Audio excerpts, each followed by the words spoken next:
Hi everyone, today I'm here with Dr. J, an emergency medicine physician, I believe, who's done other things as well. Thank you, Dr. J, for agreeing to this interview. No problem. And let's get started. So could you just briefly explain what emergency medicine is for everyone who might be interested, maybe pre-meds or med students? So this is a huge subject matter. Let me tell you, I think the best way to understand emergency medicine is to understand a little bit about the history of emergency medicine. So in the 1970s, 1980s, it wasn't as structured. And then right around that time period, there was a famous meeting where all these great docs got together and said, look, let's make this a structured learning environment, create residencies. So as a result, the emergency medicine residencies were developed and started to grow, formalizing it as a official specialty. Before, people would do family medicine or internal medicine, or they were moonlight anesthesiologists, and there was no structure. So then the quality standards started getting higher and higher and higher, and the knowledge base started getting bigger, larger and larger and larger. Perspective is very different because in the United States, it's the most developed system of emergency medicine in the world. And places like Japan are trying to look to us for help, and all over the world are looking to America for actually how to set up emergency medicine systems. So then what happens now is that over the years, in order to, I hate to say rationalize, but in order to show that we actually know what we're talking about, it's become the most evidence-based practice out of all specialties out there. What that means is that we use the most amount of research to back up what we do. And the reason that makes sense, so say we call a cardiologist, hey, Mr. Cardiologist, I see this, based on this, and this criteria. We have to prove ourselves, and that's good because it keeps us fresh, it keeps us working hard. It also keeps us really humble. So emergency medicine takes care of a lot of things, but we're the most the most evidence-based practice. Now, it's interesting because we run around really fast, and if you don't see the subtle changes, the subtle things we do, you think all we do is run around. And so, the truth is, we take care primarily about 85% of all our patients that we see. We don't call that much, but I'm sure the ones calling it give it some perspective. So that's the background in the history of emergency medicine. Now, over the years, it went from being the people that were just moonlighting and trying to make a little extra money to becoming a formalized residency.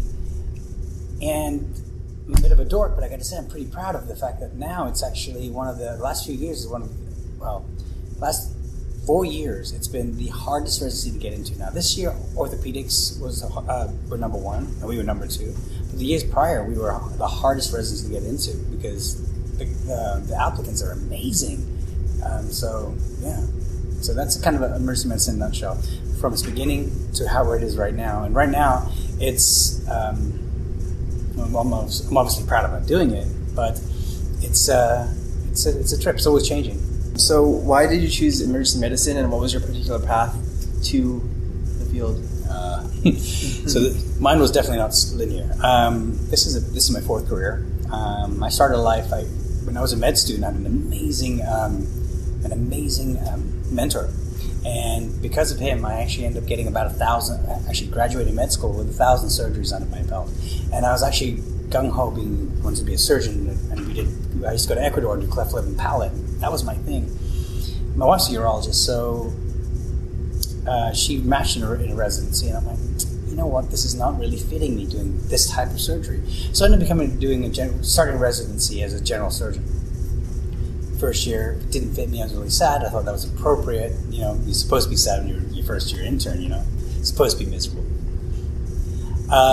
But then second year happened, I was just as bummed. And I remember I always talk about this 10-day time period where I was, or quite honest with you, I was just miserable. I was just really depressed. I was like, ugh, what am I doing with my life? And in that 10-day time period, my friends reached out to me. It was really, really, it was an act of kindness. And I was a surgical resident. And people that reached out to me, I got offered spots that wanted me were emergency medicine, anesthesiology, the cardiothoracic guys where I trained, and neurosurgery. And my research, because I went to grad school to do research on the limbic system, well, I love the neurosurgery group, and they were just good people. hard. So I ended up taking a year off and doing traumatic brain injury research with, again, an amazing person.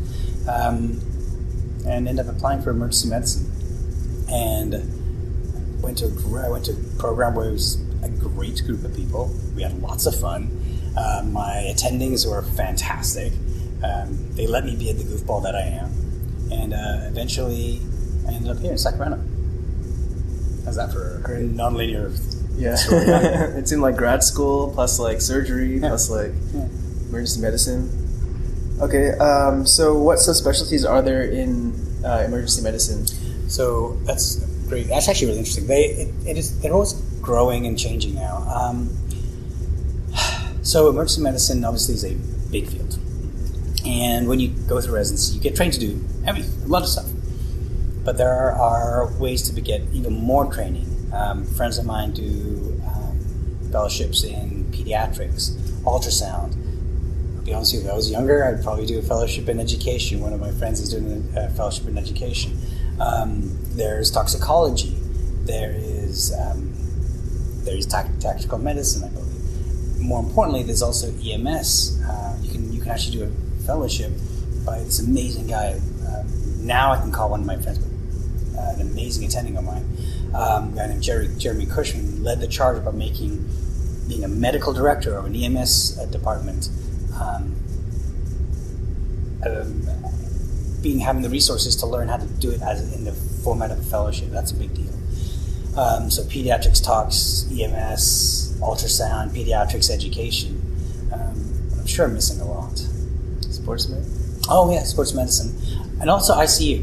So there's also critical care. Sports medicine we do a lot because we do a lot of ortho stuff and where we take care of a lot of bones. But it's also an intensive care, ICU, critical care kind of fellowship. In fact, one of my dear friends is doing a neurocritical care. He just likes to go to school for a very long time. Great. So you can kind of go into like other fields too as well a bit, right? Like with like critical care is like more like internal medicine type of deal. Yeah, it's beautiful because a lot of us that practice emergency medicine, well, we like to diagnose things, right? So if somebody comes in and it's blank. Most of us like that diagnosis, the differential diagnosis. But we also like our critical patients, and the critical patients are very interesting physiology. So a lot of us have this, I always call the ICU doctor my big brothers, because what they do is what we do, but on steroids. And so we all have great respect for the ICU docs. Okay, so what's like a typical day in the life of an emergency medicine physician like? Because I know the schedule's a little bit different than a lot of other specialties. Well, it depends. I mean, by nature, there's no typical, right? Each department's different. Some departments, I've worked in places they saw 23,000 a year. I wanted to get my feet wet in emergency medicine, and now I work in a department that sees about 105,000, 110,000 a year. Right now, where I work is Southern Medical Center, and they are the largest non-trauma emergency department in California, and we see a lot of patients. So as a result, we have multiple docs on at one time, and I've got to give credit to my medical director. He does a phenomenal job jockeying the times when it's the best to have doc coverage. So depends on when you start, because it's always going to change. You could start one day at 6 o'clock, next day start at noon, next day start at 5, next day start at, well, then you might want to rest. And then you can be like, tonight I'm going to go in at 9 o'clock. So part of emergency medicine is learning to, a skill, just like putting in a breathing tube, an intubation, you have to learn to regulate your sleep. And so as a result, your regular day can start at any time. How are you able to regulate your sleep? Because I know for me, like once I get off schedule, it just like completely like derails me. And then it's kind of sounds funny, but it actually becomes part of your training. It is so important because we all get really grumpy when we don't get our sleep. But learning the power naps, when to sleep, how long we sleep, when we eat, when we exercise, when we drink our caffeine, how much caffeine to drink. Do we meditate? When do we study? When do we spend time with our family? How to regulate all that is extremely important because my mentor says it all the time. Make sure you never drop the ball. That's the glass ball. That's your family. I completely agree with him. So you kind of keep them near the top or at the top? Yeah. I mean, how do you be? I mean, if you're, how can you be kind to everybody else if you can't be kind to yourself or your partner or your kids? You know? It's interesting because I feel like a lot of medicine has like a martyr kind of complex where you're supposed to sacrifice, yourself, or and then you get burnt out, I guess. Well, you do sacrifice a lot. You know, like as an emergency medicine doctor, I will work more weekends, I will work more holidays, and I'll miss more opportunities for my kids than any other specialty. But then again, I'm going to be at a lot of smaller parts. Like I can take my kids to school, I can pick them up. I get to be very flexible in my schedule. Usually most emergency medicine doctors work about 12 to 14 shifts a month. Not a tremendous amount. And that's the equivalent of a full-time load. Because of the intellectual, it's very intense intellectually, so you get exhausted. Yeah, and it tends to be longer shifts for each of those shifts, Not right? Not really. Some shifts will vary, depending on where you work, between 8 hours and 12 hours. And if you're obsessive compulsive like me, you end up staying a lot later, but that's your own psychosis, I guess. Mm-hmm. How is the lifestyle different than other specialties? Or is there any difference? There's a massive difference. Because the shifts start in different time periods, your partner has to understand it. So it's really hard to get used to. That, it's 2 o'clock in the morning, I'm going to go to work. Who does that? That's weird. But once you surrender to the fact that you're mobile in when your sleep patterns are, your lifestyle is very fluid. Your sleep cycle is very fluid. And but then again, if I start my example when I work at 6 o'clock in the morning, I'm done by 3. That means if I work at 6 to 3, I get the whole evening with my children. That's amazing. Do you get to choose what shifts or what times you go in, or is it kind of like up to whoever's organizing the schedules? Usually, just be kind. Some people, but there are some people that just like doing only nights, and we call them nocturnists. And we have a few, and they're great docs. They just like working nights. There's something special about working in a night. I always say it's like being on a submarine. It's just, the world closes down. It gets very quiet outside, and it's your friends that are nurses, and the hospital gets quiet, and you're there protecting everybody. It's a very, very special place. And in fact, most emergency medicine people do like at nighttime, but it's okay. It wears on you. Yeah, it's like Batman. Yeah, so absolutely. Yeah, absolutely. What are your misconceptions about emergency medicine? Oh, I love that question. So, just like anything else, if you don't understand it, you'll give it names and you'll point fingers and whatnot. I never knew what emergency medicine really was until I was a surgical resident and saw what they did. I was so impressed. I would get terrified walking down to the emergency department. When I was a surgeon, I could cut, but I had no idea how to run a code, which is somebody dying, or put a breathing tube in. So the misconception is that what all emergency medicine does, they call it, I don't like this word, but it's true. They've called it in the past triage doctors. It's a horrible word. It's so insulting. Mainly because we take care of about 85% of what comes through the door. And so it's not a triage issue at all. We do. With mass casualty, that's when we triage. And that's what we train to do. With everything from a sniffed nose to an aortic dissection where the aorta splits. It's pretty scary. So that's one of the misconceptions, is that we are triage doctors. The other thing that people always think about us is that we are adrenaline junkies. We are fun. My friends are some of the nicest people you'll ever meet. We are differential diagnosis junkies. I will give us that. I'm not an adrenaline junkie. I'm pretty high energy. I don't like roller coasters. I will never bungee jump out of an airplane. My sports are CrossFit. And it's not quite adrenaline. It's fun, but most of my friends are not really adrenaline junkies. We like the idea of being intense. We like the idea of focus. We like the idea of being the first one to figure things out and accepting that we can be wrong sometimes. But always trying to be safe, working as a team, So that's the big thing, that we're not triage docs. We're generally not adrenaline junkies. But with one caveat. most of my friends that I work with, other emergency medicine doctors and nurses, they're really interesting. They all do things. I have one friend of mine that's so passionate about policy that I can't understand half the time he talks. I have one friend of mine who loves writing computer code, also.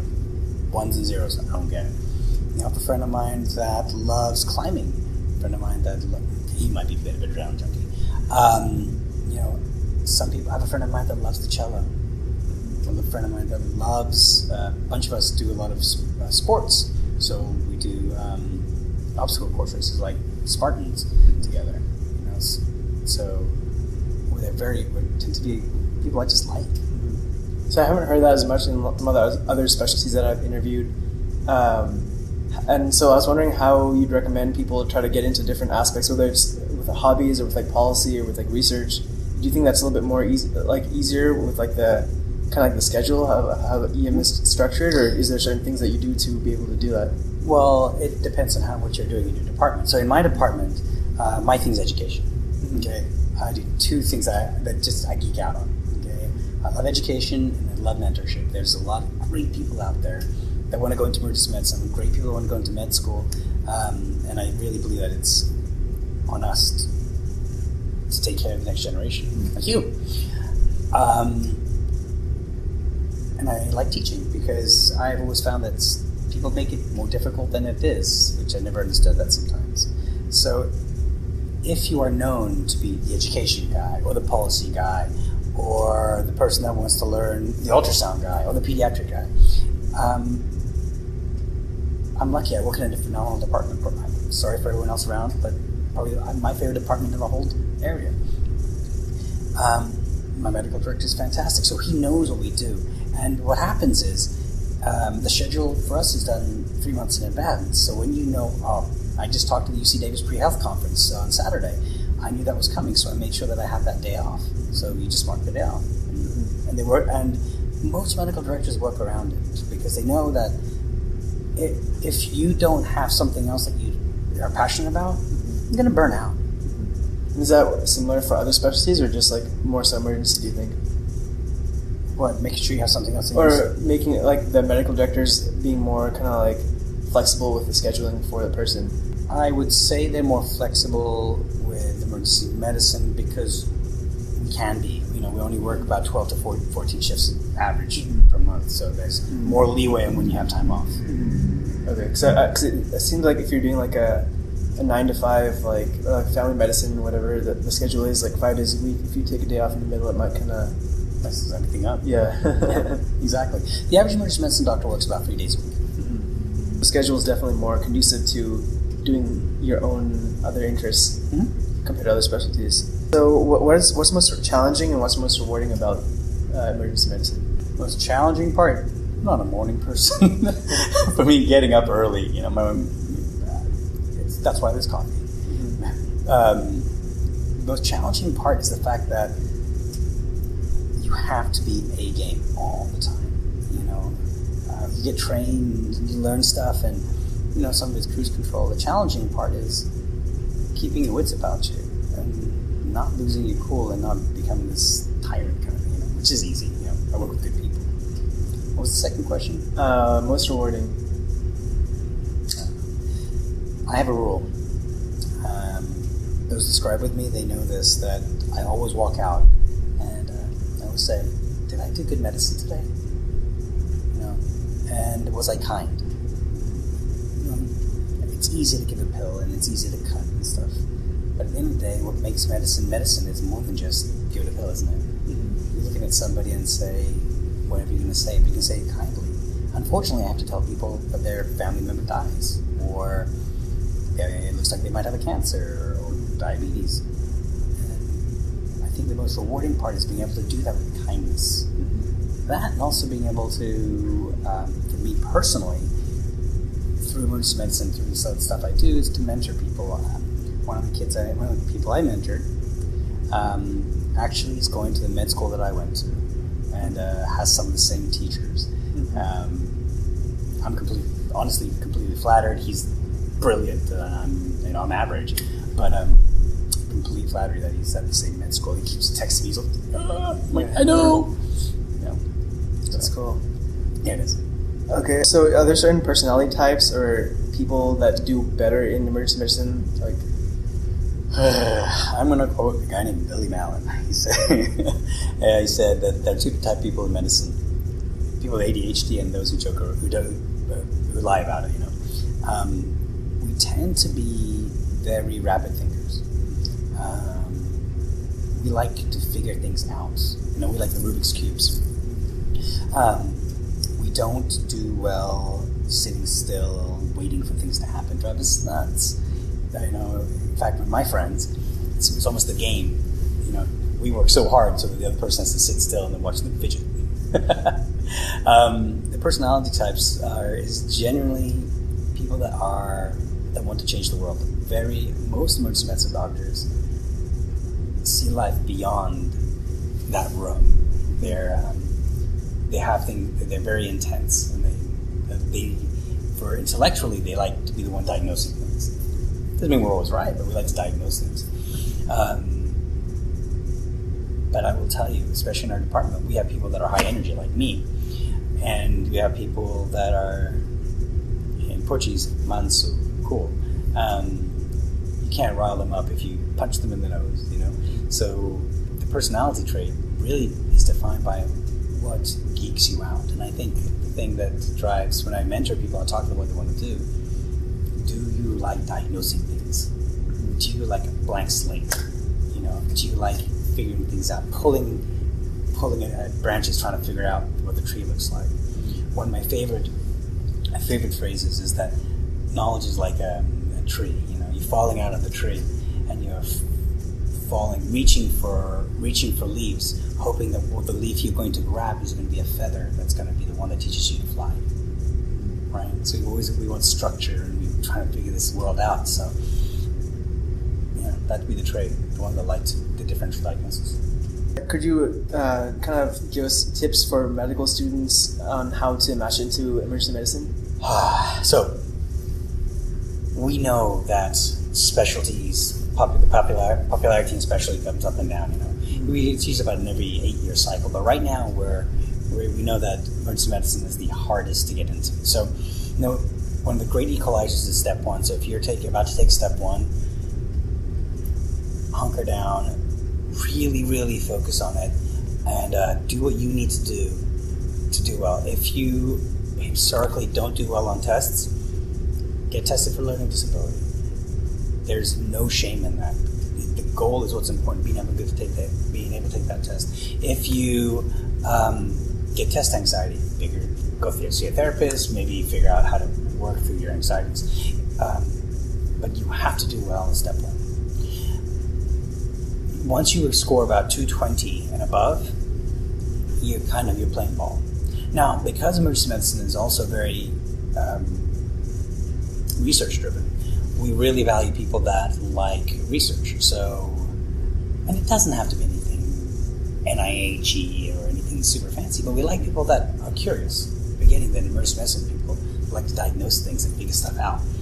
And so, a great thing to do is to show that you want to get back to a specialty by doing research, getting at least a poster together, and having a mentor that's able to show you the ropes on how to think and work your way through it. So, step one scores, some research, great mentor, and just be nice.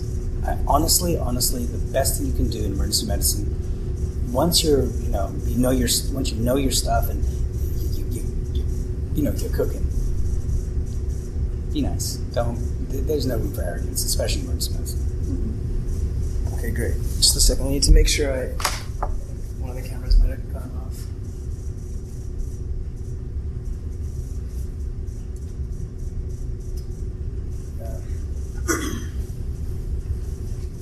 Those are a few great tips on how to get into medicine or emergency medicine. Going into more of the financial aspects, how well are emergency medicine physicians compensated? Actually, compensated pretty well. One of the upper tiers. The way you get paid in emergency medicine, it varies. And so there is a phrase: you kill what you eat what you kill. So there's some places that you only get paid based on how much generate.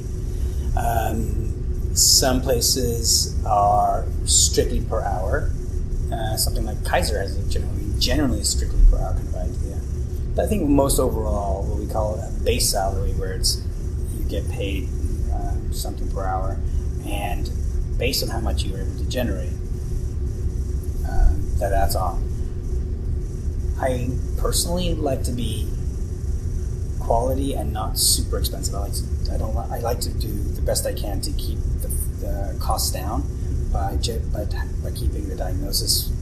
If I can diagnose with an easy lab versus a big fancy CT or MRI. Mm-hmm. And so, what kind of employment types are there? Is it always tied into like a group in like a hospital setting, or can you private?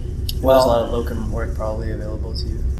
Well, in the olden days, you used to be able to be part of a small group that were NEDs, like 5 or 6 guys that get together and say, hey, let's run this ED. But nowadays, there are bigger groups that have a little bit more pull. There used to be small groups, but now there are larger groups that like talk for you. Like I belong to Vituity, and I worked for other larger groups. I was not really that impressed. So when you then they're the groups you go to. Now, how you work, you mentioned something called locums. What locums is there's an emergency department doesn't have enough doctors to fill their slots. So what they do is they hire a locums doc to fly in and work a few shifts and fly out.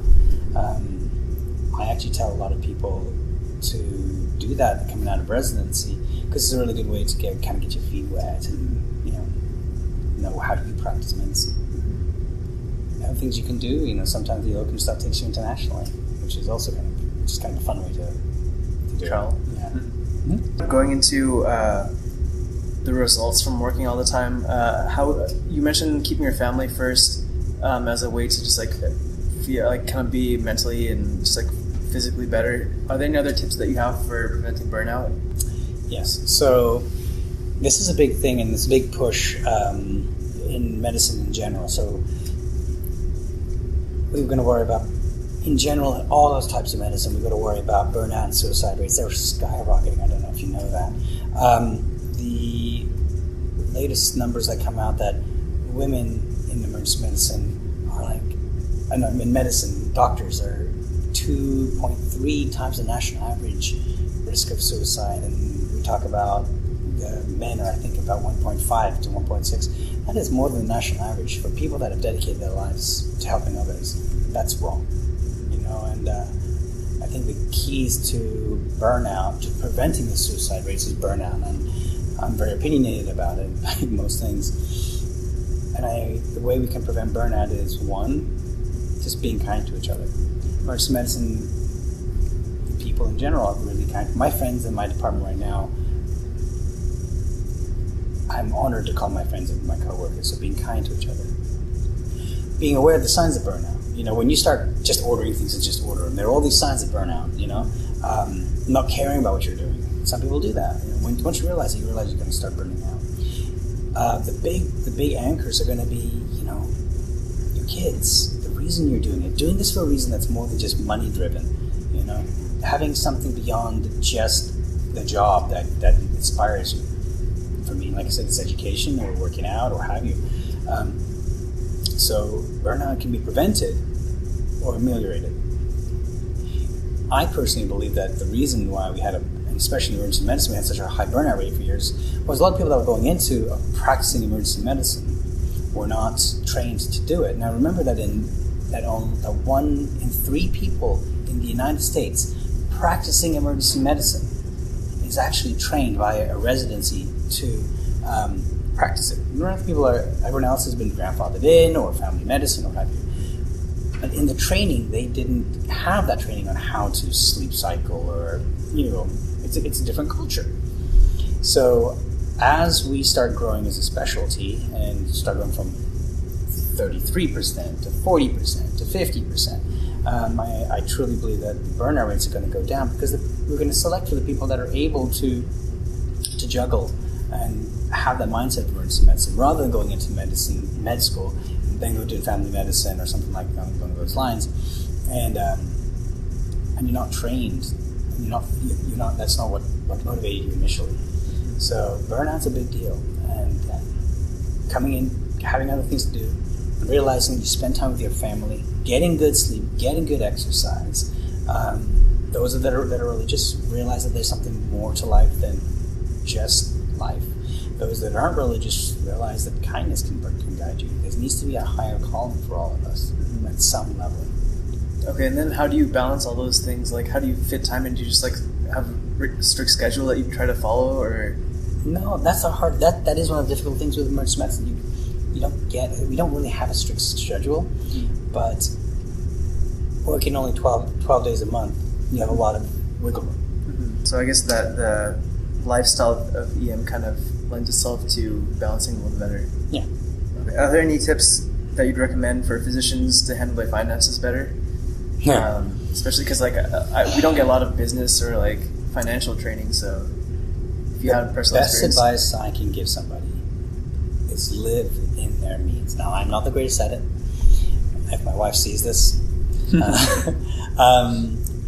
live in your means. Once you graduate from residency, don't buy the big fancy car. Don't buy the big fancy house. Pay off your loans, and you can pay them off quickly if you just live within your means. Now, life is life. I have 2 wonderful children, and I will do anything in the world for them. That's what it means to be a parent. And so that becomes more expensive. So it's a juggle. The best financial advice is to live within your means and don't charge. Get rid of those credit cards. This tip, and have a financial advisor. Okay, so you'd recommend hiring a financial advisor in residency, or because the funds are kind of limited? Well, I wouldn't do it as a resident. I would definitely do it once you graduate. Mm-hmm. Okay, and once you start actually making the big dollars. Yeah, they're not as big as you realize. Post-tax. It's absolutely post-tax. How has medicine changed since you started practicing, and where do you see it going in the future? Are there any kind of special trends that you notice, or technologies that you think might come up? Or well, it's become over the last 15 years specifically, it's become very, you have to hit your marks. You have to see patients within a certain time period. You have to make sure you get this antibiotic within a certain time period. You have to make sure you get them admitted within a certain time period. These marks, they judge. That's how you get judged whether or not you're doing a good job. It's great. But it can also be dangerous, and it does scare me. It does really scare me. So we all have criteria we have to meet, no matter what specialty it is. So the big changes have been that, in marks. I talked to one physician who was from a minority background. He said, at least with his experience with the African American community, there's also some issues with the metrics and how they favor certain groups of people, even with the doctors practicing in those groups. And you can game the system. There'll be doctors that if they see a patient that hasn't been seen for 45 minutes, they won't pick them up because they'll mess with the metrics. So there's a way to game the system. At the end of the day, just do the right thing. There's no substitute for just being a good person. Don't try to there's a way to game the system. I get that, but just see the patient, find the critical ones, see them first. Yeah, that's good advice. So would you choose the same career path again, and is there anything you'd change? I get asked this a lot, and I've changed my career so many times. I've done a lot of things. I went to grad school before med school. I did lots of things. And honestly can say that I stumbled into something perfect for me, and I would do it again in a heartbeat. You just have to remember, going into medicine in general, it's not about the money. It's not the place for money. It's about gaining as much knowledge as you possibly can, being as kind as you can, and when you leave this earth, making sure you leave the earth better than you found it, doing good in the world. That's what emergency medicine is. That's what medicine is to me. It's not about punching your clock. It's not about telling people what to do. It's not about being a bully. It's just doing good. My last question was going to be, how do you become a good doctor? But I guess you kind of touched over that already, right? Is there any final words you want to, advice you want to give? Well, none of us are perfect. The best way, for the way I see being a good doctor, is being a good, same thing it takes as being a good human. Learning as much as you possibly can for as long as you can. Keep trying to learn more. Be humble enough to say, "Oh, I don't know how to do that. Look it up." Be kind. Help those that need your help. If somebody wants to go into medicine, reach out to them. If somebody's scared, reach out to them. The same things it takes to be a good person is going to take to be a good doctor. I'm blessed by having some really great mentors, and I always say I stand on the shoulders of giants, and that's Isaac Newton, and it's true. So at the end of the day, just be kind. There's no substitute for being brilliant and kind. Now, I have friends of mine that say, "Well, you can be kind all you want, but you can be stupid." That's true. So you got to have something to back it up. So be kind and competent. Yeah. Okay, well, thank you again, Dr. J, so much for spending some time with us. If you guys have any questions for Dr. J, you can leave it in the comment section below, and I'll ask him, and I can relay that message to you.